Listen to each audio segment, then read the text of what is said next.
নমস্কার বন্ধুরা। তো তোমরা দেখতে পাচ্ছ আজকে আমি তোমাদের সামনে নিয়ে এসেছি একটা মাছের রেসিপি। তো আজকে আমি তোমাদের সঙ্গে শেয়ার করব মাছ দিয়ে ফুলকপি আলু দিয়ে তরকারি। তো এখানে তোমরা দেখতে পাচ্ছ আমি এখানে মাছগুলো ধুয়ে নিয়ে এর মধ্যে লবণ হলুদ দিয়ে মাছগুলোকে ভালো করে মাখিয়ে নেব। এরপরে কড়াই গরম হয়ে গেলে কড়াইয়ের মধ্যে তেল দিয়ে কড়াইটাকে ভালো করে নাড়াচাড়া করে নেব। কড়াইয়ে তেল গরম হয়ে গেছে, এর মধ্যে আমি দিয়ে দিয়েছি মাছগুলোকে দুই পাশে ভালো করে ভেজে নিয়ে একটা পাত্রে মাছগুলো নামিয়ে নেব।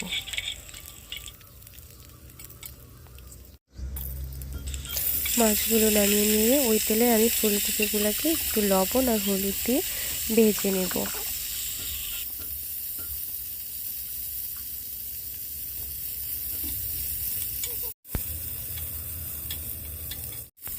ফুলকপি ভাজা হয়ে গেছে, এরপরে আমি কেটে রাখা আলুগুলোকেও লবণ আর হলুদ দিয়ে ভালো করে ভেজে নেব।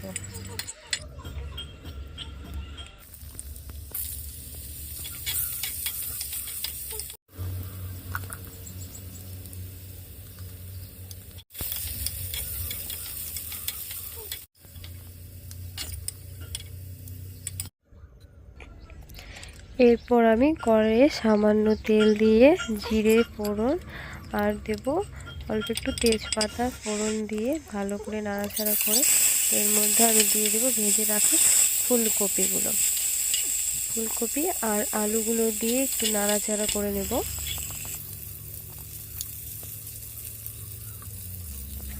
এরপরে আমি এর মধ্যে একটু লবণ আর একটু হলুদ দিয়ে ভালো করে নাড়াচাড়া করে দিয়ে দেবো লঙ্কার গুঁড়ো, তারপরে জিরে গুঁড়ো দিয়ে একটু ভেজে নিব। ভালো করে কষিয়ে নিয়ে এর মধ্যে দিয়ে দেব সামান্য জলটুকুনি দেওয়ার পরে তো ফোটার জন্য একটুখানি সময় রেখে দেব।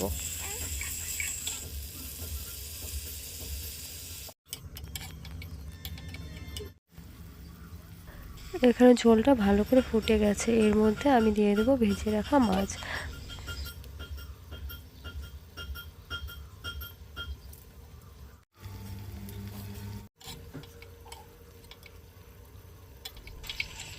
তো এখানে মাছ ঝোল সব কিছু ভালোভাবে রান্না হয়ে গেছে, এর মধ্যে আমি ধনেপাতা দিয়ে নামিয়ে নেব।